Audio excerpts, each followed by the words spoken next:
So thank you for coming out tonight. I'll try and make it quick so you guys can get home and rug up and get something to eat. But just to introduce myself, my name's Lockie. So I'm a digital content marketer for SPP Creative Media. What we do is we create digital marketing content, a whole range of content from websites through to videos and photography content. And really it's just about helping businesses to engage with their customers online. Come in. So that's myself. Now today, what I'm going to go through is just an introduction to online advertising.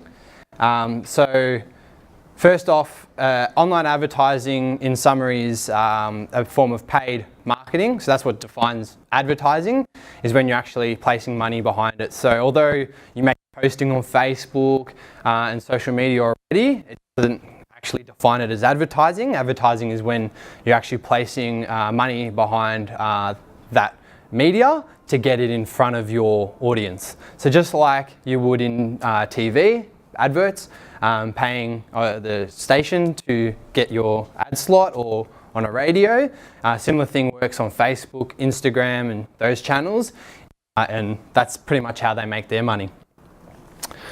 Now in advertising online, there's a number of benefits to that. So the first benefit is obviously reach. 90% of Australians have a social media account. Obviously most of you in the room can see a show of hands of who's got a social media account. Yep, there you go. So a lot of people are on social media. It's a great way to reach people. The other thing is you can be very targeted. So through channels like Facebook, YouTube, Instagram, they'll actually let you draw down on exactly who you want to reach. And that's another benefit, unlike radio or TV advertising or billboards. You never really know who you're going to get, and you can't really define that. Obviously, advertising online, you've got a bit more control.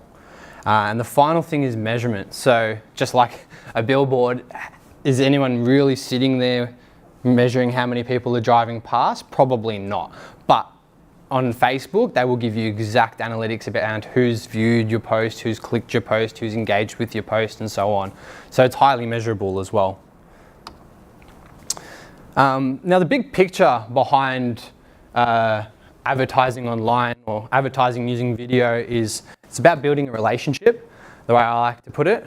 So you obviously have to get out there and meet more people to start that relationship, and that's what you can do online. So you can drive more awareness. You can obviously, video is a very popular form of content online, and that will obviously meet more people. The other thing is you can use it to continue on a conversation. So when you've gone out there and met someone, sending them a video about your business or about your service is another way to get that conversation happening. And the last point in which you want to get most of your customers to is what I like to call as the first date. How you going, Chris? And the first date's pretty much your sales point. And if you can get your customers to there, you've obviously had quite an impact on them. And that's the point in when you can start to use things like testimonies to kind of show them that, hey, we fit well, we're an ideal match for each other. And these are just some stats that have been run by HubSpot Marketing. And that's on video in terms of its popularity as a type of content that people like to see from brands. And also in terms of memory and recall, which is how many people after seeing that type of content actually recalled your brand. Because a lot of the times people might see a video and go, hey, I love that video with the soccer theme or whatever that happened. And then they go, oh, but who made that video? And they can't really tell you. So that's the other thing, is that video compared to other forms of content, as well as video in form of what people want to see, is highly popular. And these are just some of the major platforms that you'll come across if you are looking at advertising online. All of these platforms also have now adopted video. In the early days, LinkedIn was kind of not really, I guess, adopting it as well. And Facebook, you would have known, I'm sure, over the last few years has brought in native video. So that's where you can actually upload it directly to Facebook. And those type of things, obviously, in a trend moving further towards more video content online and as it increases in popularity.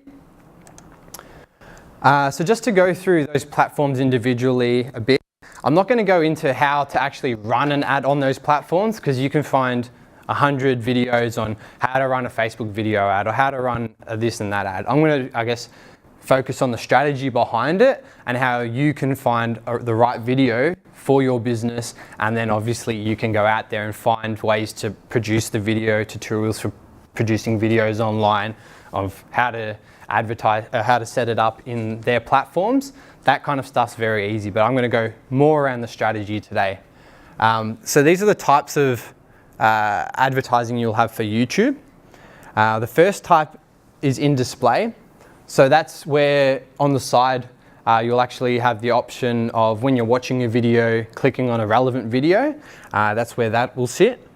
The next two are in-stream ads, which are those ads when you obviously go to watch a video, the ad's there, and there's two types of them. Some will be skippable, some won't be skippable, and they vary in lengths as well.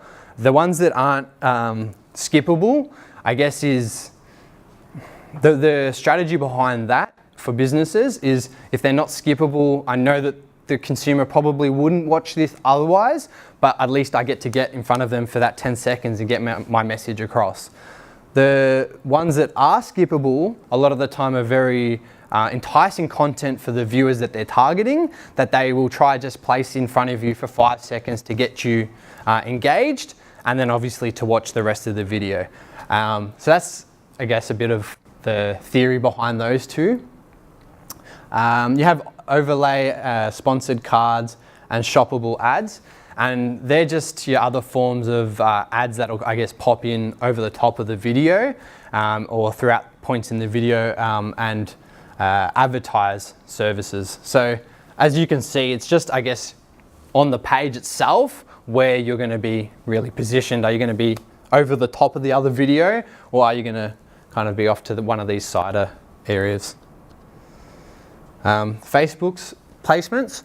So you've got in your page posts, so that's posting on your page, usually in the form of what they call boosting a post, and that's one of the most common types of video out there at the moment. Then you have your canvas and your collections.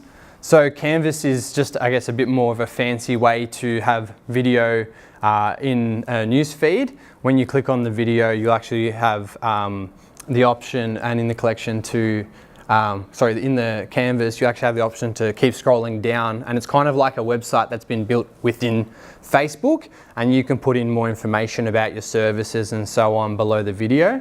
They're actually getting a lot of engagement on Facebook at the moment, so that's a good one if you're looking to trial something new. Collections are something that's great for online stores.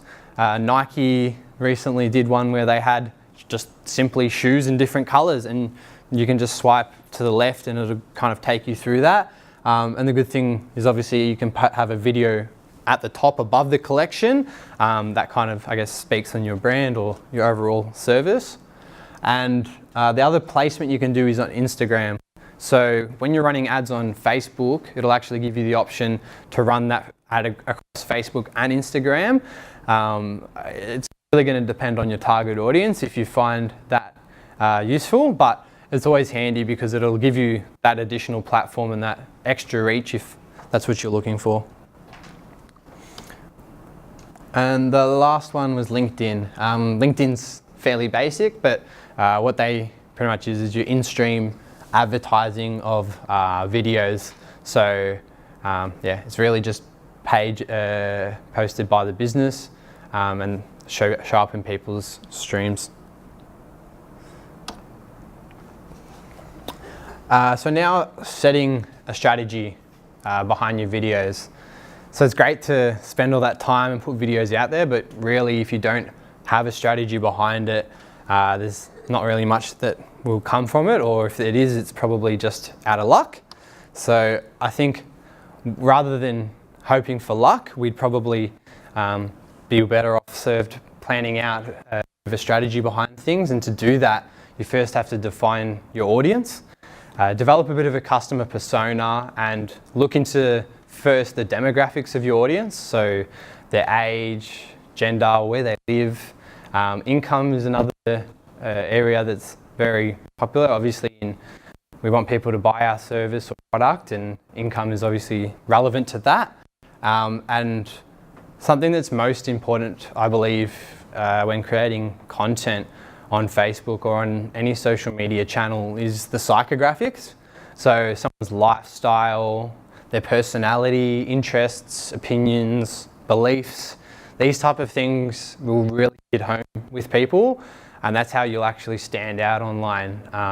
Everybody can, sell a service, but showing your customer that you understand them, you share those beliefs, that you speak to them directly, will actually be the thing that gets you across the line. And that ties obviously in with understanding your audience. So obviously one side is defining them and defining what those demographics and psychographics are. The next point is understanding them, and in understanding them you can use things such as Google Trends, Google Shopping, Insights, a number of tools online.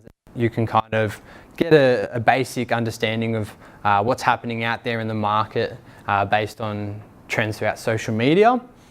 And another thing you can do is simply survey your customers, whether it be formally surveying them and sending out a link, or jumping on the phone, giving them a call and just saying, look, I'm looking to make a video. What interests you in this area, and so on, trying to, draw down on some things that they would actually like to see from your marketing.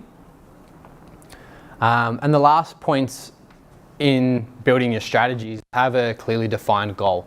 Every social media platform, when you're running an ad, will first off ask you to place in what your goal is. And if you haven't defined that yet, it's going to be hard to actually get that ad up and running. So having a think about that, it just really depends if the audience that you're looking to target, if they're familiar with your brand, if they've never heard of you, or if they have heard of you before, or if they're ready to act. And as you can see, if they're never heard of you before, you're probably looking to drive reach and awareness. If they have heard of you, they're thinking about your product, you're probably at that consideration stage, looking to help push them a bit closer to the sale. Or if they're at that point already where they've considered your service, then maybe it's something like promotions, just quick things that'll actually get them to take that final action. Is everybody following along all right? So in measuring your goals, just a quick discussion about this. As I said in the last slide, when you've set your goals, this is at each stage, a bit of a breakdown of the type of metrics that will be encountered at those stages. So when you're at the awareness stage with the customer, following that journey that you're taken through in building that relationship, we're going to be looking for things like views on the videos, impressions of the ad, unique users to your pages, awareness lifts, ad recall lifts, so that's the number of people who are actually watching the ad, remembering your brand. That's all on an awareness stage. That's kind of aiming at getting more people in the market to know of your brand or your service. The next stage is action. So to drive more action in your business, this would be driving things like getting people to actually view the video for longer. You might have a lot of views, but when you look into it, half of those people are only watching for 5 seconds. So the longer you can keep people engaged, the more consideration they're actually having in your service or your product. And that'll obviously lead them closer to that final stage. As I said, watch time and brand interest lift is another thing that is kind of a bounce off how long they're watching your video for. It'd probably give you an indication of how much interest they actually have in your brand. And yeah, And then the final stage online, which you'd be measuring, is your clicks on your website, calls, so calls directly to your business, sign-ups, app installs, and sales, obviously. And taking this formula, you can actually do a quick calculation of a return on ad spend, so your ROI. And the way it kind of breaks down is that when you have your budget that you're looking to advertise out for, most of the time you're looking to direct people to some sort of landing page in where you have a promotion, or your website and where you have more information about your service and so on. So that's where your clicks come into it, and your cost per click.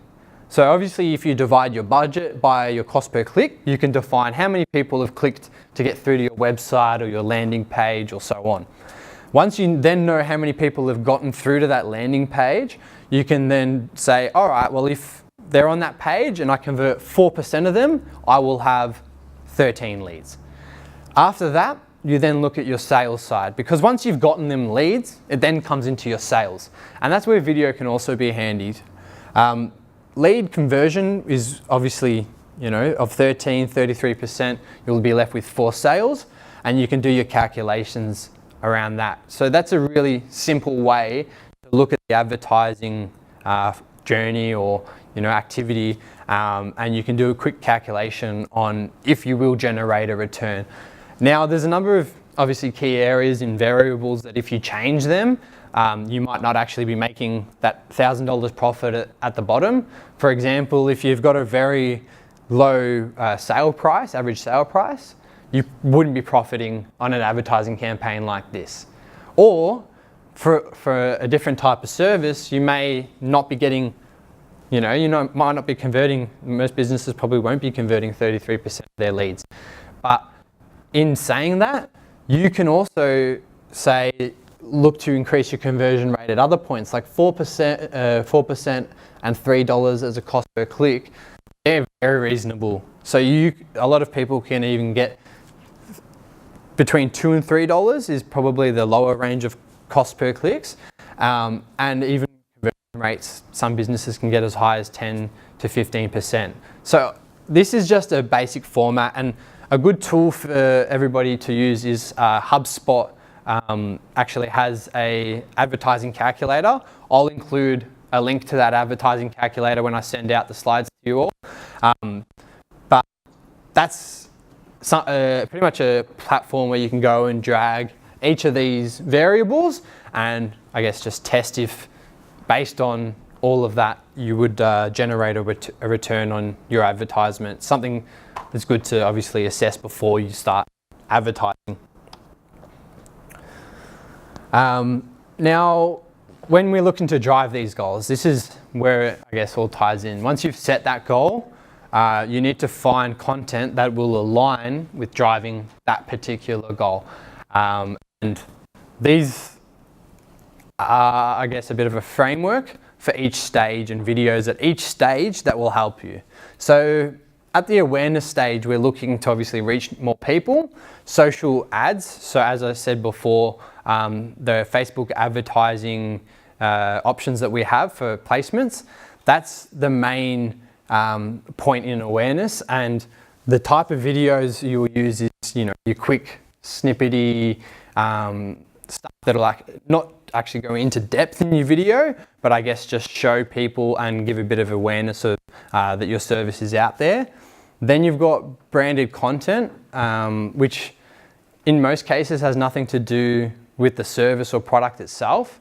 It's simply just content that's out there to be fun, engaging. It might be someone going down a ski slope or something random like that, but people will watch it, and then at the end, you've got your brand stuck onto it and they go, oh, that was done by Mountain Dew or so on.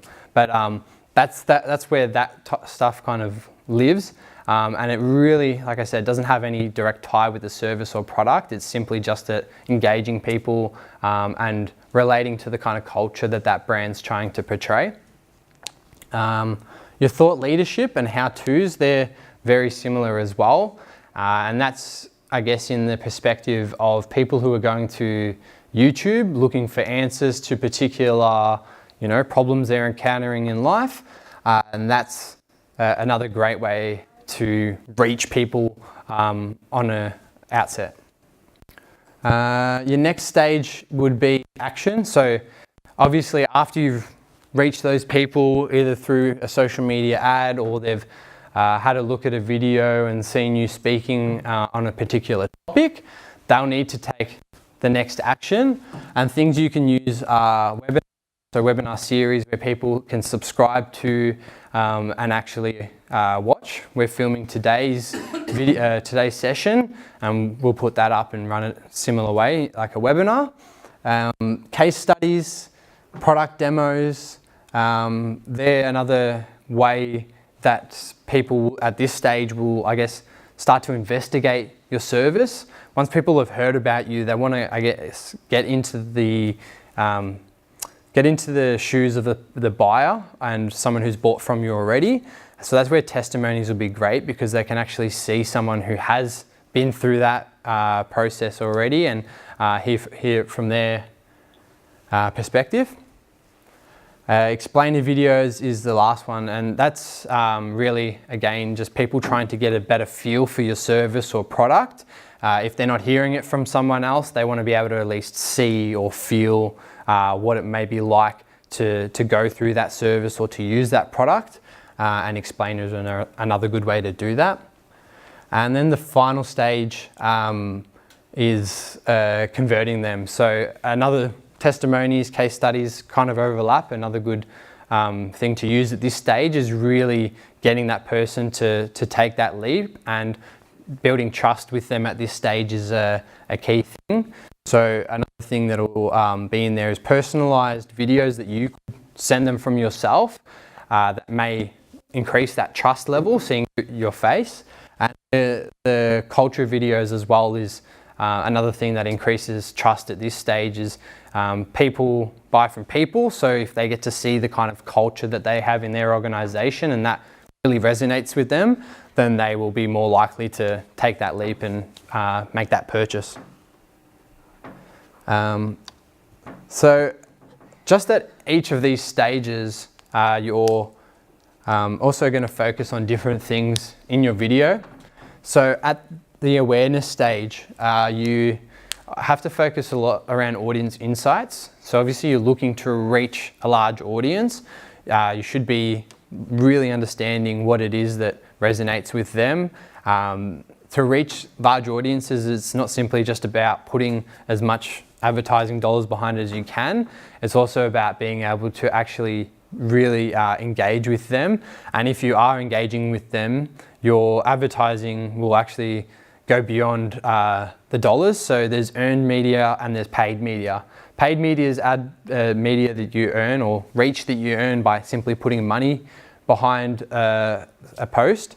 But earned media is something that's a lot more valuable in the world of marketing, and it's when people out there are actually sharing your video or speaking about your business for you. And in the world of video, it's obviously a lot more valuable to have people pushing the word out there for you, rather than you always having to pay for that. Channel, the channel you choose is another key thing. If you're a business that's focusing heavily on B2B, it may not be appropriate to be on a platform like Instagram, and so on. I can't really, I guess, tell you 100%. You're going to have to investigate that for your own business and find out what works. But there is a ton of resources out there that'll actually help you to find out if your target audience is on social media and what channels they're on and what their favorite channels are.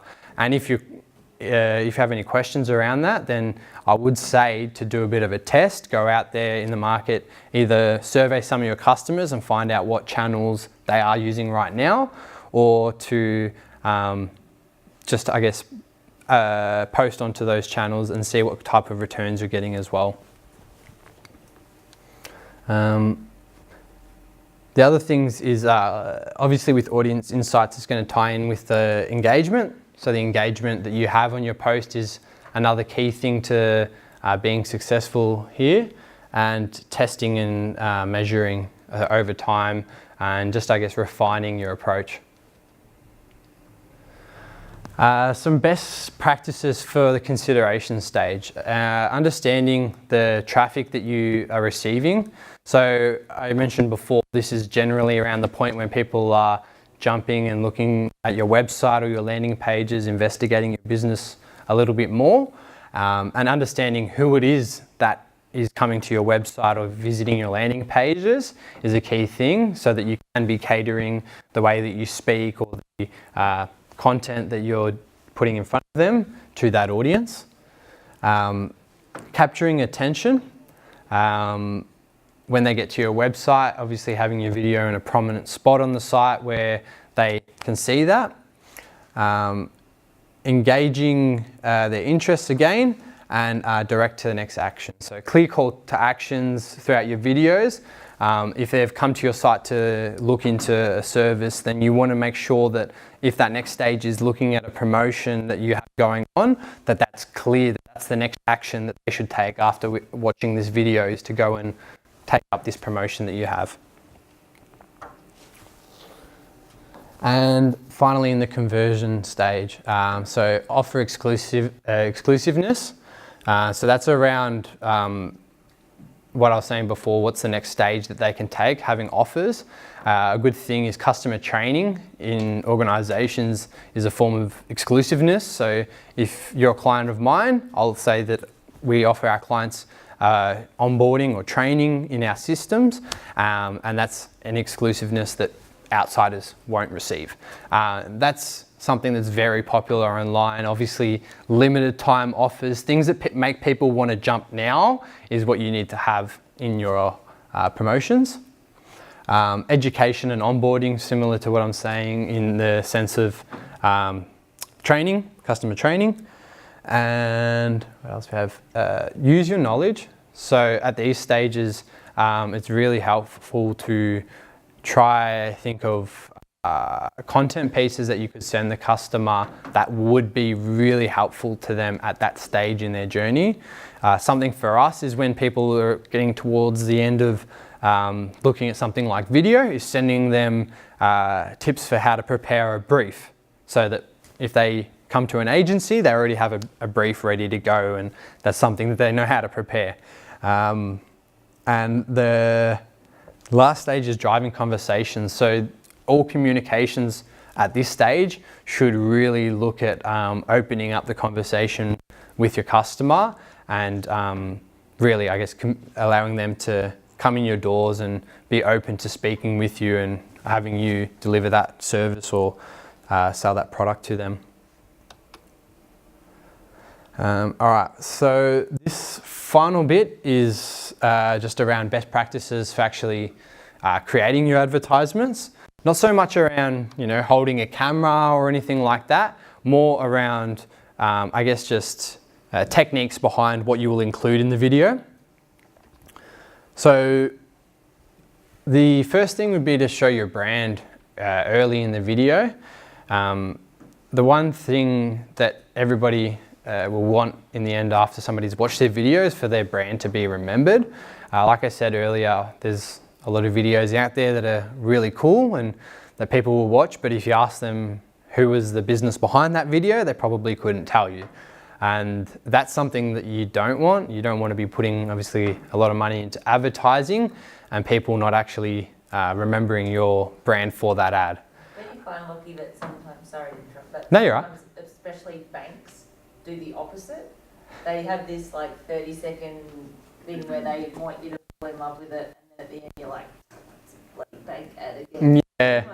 Well, like Westpac's one at the moment around. Stop listening to yourself and stuff. Yeah. Oh, no, that's NAB. Nah, the one I'm thinking of is the it's Australia. It's about Australians and giving each other a hand, and they're on the it was Sydney Harbour or something like that, and all that. And then you're like, oh, that was really nice, and then Westpac logo, and you're like, what? But that area of video, although they aren't trying to, I guess, put their brand on the front and say, hey, this is by Westpac, that's where that'll probably fall close to what we call the branded content. So it's content that's put out there for you. Enjoy this, love this resonates with you, your culture, your personality, and by the way, it's by us. It's kind of like that afterthought that after you've watched it, oh, who did that? And then when you go and look, you're like, wow, that really actually resonated with me, and they didn't try to push their brand so much, but we all know they are. But it's that feeling, it's actually that authenticity. Like, I think people are a bit more awake to advertising these days. People have been, you know, advertised to for so long now that it's kind of like, well, that game's done. How about we just give you good content and you just appreciate that we've given you good content that actually you enjoy. So I think it's like the Amazon ad. Every time I see it, I laugh for like 3 minutes. yeah. The one with the dog and the baby in the swimming pool. I'm going to have to go back and watch it now. It is such a good ad. Dog, baby, swimming pool just sounds like... Yeah, it's the current Amazon ad. It's really good. Yeah, no, I'll have to check it out. But yeah, it's funny. A lot of brands are stepping away. But if you actually have a look behind in some of these ones, it'll be a bit more subtle than what you think. Like the Westpac ad that I just mentioned. Earlier on in the video, you'll actually see Westpac branding, but it might not be across the screen. It might just be on someone's top, a Westpac employee handing someone something, and you probably think, oh, I didn't really even notice that. But in your mind, it is still sinking in there. Those exposures to that brand over time will have an impact on you. So that's one thing that in all videos you should look to do, is show your brand and show your brand early. In the first 5 seconds of a video is usually when ad recall is at its highest. And another thing to do is to show your brand as well as mention your brand. Increases recall as well, because hearing, seeing, it's the triple threat of video, and I guess that's the additional benefit you get from using video over something like image is people can hear you can hear the sound, and they've got motion as well. So when you use all of those elements and use your brand in that, it's actually going to increase the number of people who will remember you. I think I've covered all of that. Keeping the audience engaged as well is another big thing. Breaking the fourth wall, which is really just speaking directly to the audience. As you'll see, sometimes in a video, it's played out kind of like a TV scene, and then in other videos, you'll see the actual person on camera turn and speak directly to the audience. And obviously it just creates that extra personal element in the video. Just different tactics for, I guess, different objectives that you're looking to drive, humanize. So using people who resonate with your audience is another good tactic. Obviously, brand ambassadors is a massive thing out there in marketing. You see everyone using sports stars and celebrities to advertise their brand, and they're not chosen at random at all. They're, you know, people who really have that close proximity to the target audience of those brands, and it's a very strategic thing that they, I guess, look to do. In the world of social media these days, there's actually a lot of what we'd call social influencers. So you can use systems like Tribe, which is an app that actually lets you connect with micro-influencers. So we're not talking about TV personalities and celebrities. It's just local people who may have you know, a few thousand of following on Facebook or Instagram, and they can act as an influencer on your behalf and advocate your brand. So that's I guess a new area of where using people that resonate with your audience will come into social media and video especially. Make them laugh. Humor is always good. Like, I can already tell that video is resonating with you because you found it funny, and that's perfect example is that people will like, and it's again the give people something they will enjoy first, and they will remember you for it afterwards. And finally, use great music. It's another way to simply engage with your audience. Not everyone's a comedian, but if you use good music, you have a nice flow to your video, you can really keep them engaged. Just with the music, do you need to be aware of, what is it? Royalties? Yeah. Yeah, so yeah, there will be royalty, I guess, things that you encounter, and my advice for that would be to look for royalty-free music. There's tons of it out there that you can get, and they are generic type tracks. Like, you're not going to get Beyonce's latest single as a royalty-free song, but you will get, for the type of videos that most people are trying to make, you'll be able to find royalty-free music that'll do the job. Yeah, just stick away from any of the bigger artists out there and their names, because that's what'll probably get you into trouble. Download it directly from YouTube. There's a way to search on YouTube for music that they provide as well. Yep. And so then you know that it's all Royalty-free. available, Yeah. which is good to use. You can just download it straight from there. Yeah, and the other video platforms that you can use to make videos on these days also have a lot of audio and music backtracks in there. So yeah, you'll have plenty of options when you, I guess, get started on making your videos, but it's really just to, I guess, kill that dead silence in between, you know, speaking or whatever. People don't want to be sitting there and just looking at your face for a moment or two. So music kind of helps to fill those gaps. So yeah, generally, and another thing you would look to do is lower the music when you're speaking. So lower the audio, so it's kind of a backing audio. And then at points when you're not speaking, bring it up a little bit more, because obviously people will have difficulty hearing you if the audio is loud all the way through and at the same level as what the music is. So this is just I guess a quote that goes along with what I've been preaching today, is the best marketing doesn't feel like marketing. So it's that content that you enjoy just on its own anyway, and later on you go, oh wait, that was done by a brand and I really appreciate that brand for that content that I enjoyed anyway. And that's usually the most effective types of marketing that we're seeing these days. Now, taking control of time. I'm sure you've heard how important the length of your video can be to its effectiveness. And these are just some guidelines for some of the channels that we've discussed today. And it's not fixed, so it will be different depending on your business and depending on the type of content that you're making. But if in doubt, then it's safer, I guess, to follow something like this.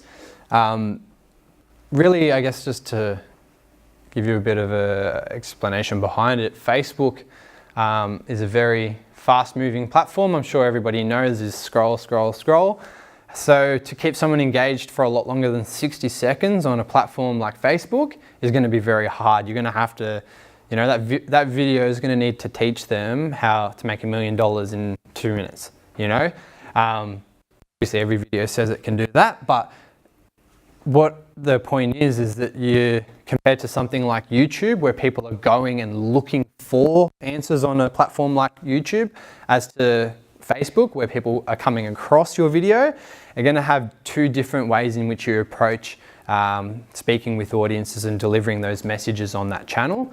Instagram, again, is even shorter than what Facebook is, and you're going to have to be even quicker and snappier.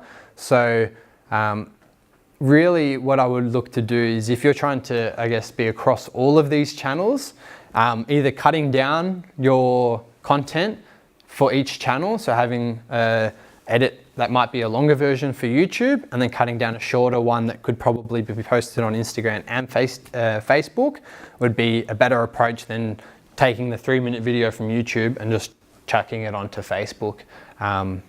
So yeah, definitely take control of time and make sure that your time is not affecting, or not having impacts on the effectiveness of your video. And like I said just a moment ago, it will depend on the type of value that you bring. So the different types of value that people will see in a video is something that'll help them with their work or help them with their personal life, with their health, or it could just simply draw awareness to a product that's out there in the market. Something of that level probably isn't a high value to someone, which means that if it'll have to be very quick, very snappy, or it's something that'll help them with their work or their personal life, it's probably something that they're a bit more willing to give up some time to listen to and to watch.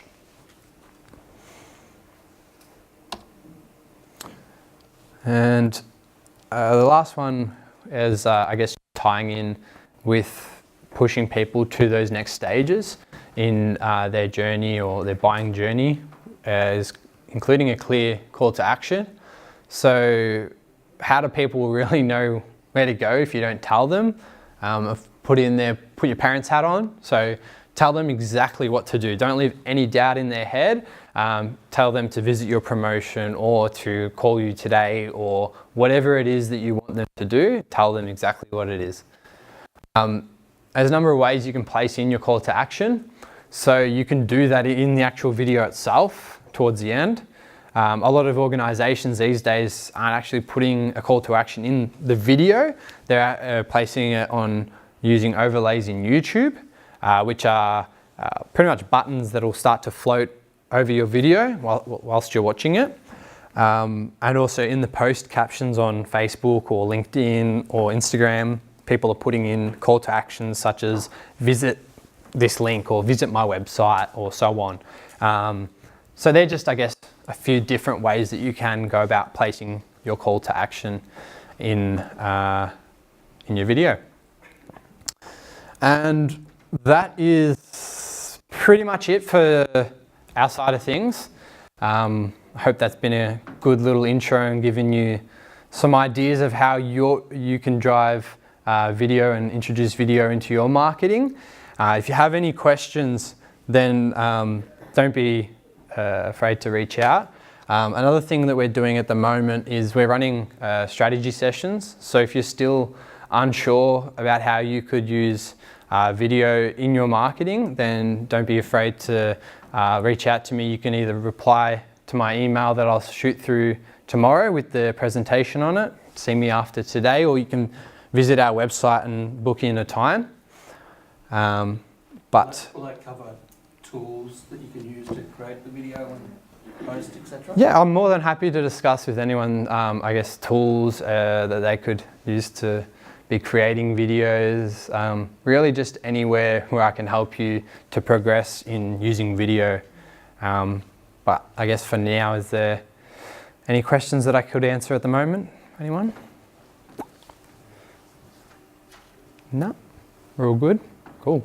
Oh, no, I was going to ask, I look after the LinkedIn page for our business, Mm-hmm. and my boss would send me something, I'll put this on LinkedIn, and I suppose I need to have a conversation with her about what's the purpose of LinkedIn, what do we want it to do. But some of the things that you've said there have been kind of like backing up what she says, which is, put this on, this is, interesting, it's nice. And I'm thinking, it's a bit, twee or something. But maybe she's right. Maybe if you put it on, people think, oh, that's a good story, I like that. Well, who's sharing that? So it made me think about not being too hard on the content that I'm putting out there. Would that be fair? Or Yeah, definitely. I don't know. I think my advice is always to have a strategy first and know what to look out for. So in that sense is, if everybody today is to go home and think of their strategy around, I can use video here, here and here, then it's set in stone. And when those opportunities come up and you see them, you go, all right, this is a great opportunity for me to grab a testimony or to create a case study of this, what's happening right here. But unless you've kind of, I guess, aligned those videos and what they're going to do with what objective it drives, and that's going to actually, drive a result for your organization, I'd say to probably not. people say post videos and test what works, and I'm 100% for that, but not unless you know why you're posting it first. Yeah.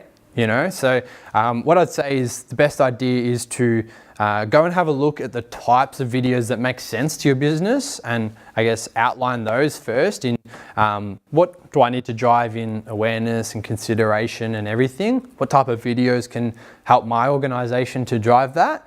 And then keep an eye out for opportunities to produce them. You might be sitting there with a client and they're wrapping you up and you go, wait, stop a second. Let me get my phone out and just film this while you're doing that so that I can get a testimony with you and those type of things. So rather than being reactive, you've been proactive on identifying what you could do. So maybe it might be something like if your business was workplace safety and you put up, you know, some shonky builder up on the roof with no scaffolding, you know, so it's linked back to what you actually do rather than just sort of posting with no aim or, you know, no thought behind it.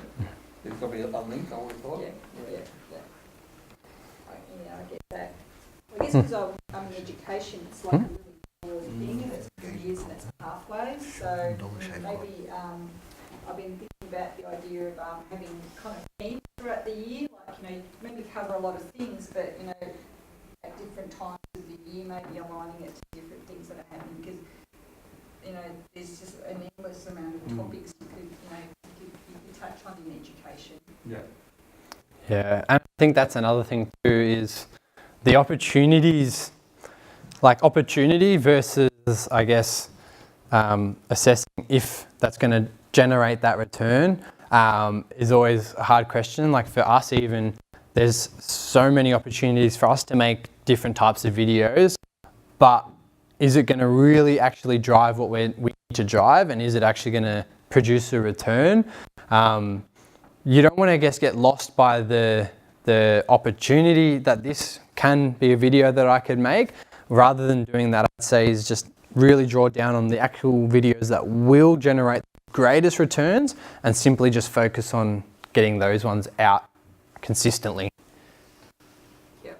Yeah. So in the example of like LinkedIn, you were saying, and sharing videos on there, like LinkedIn's about professionals kind of networking, right? So they're always looking for some sort of value.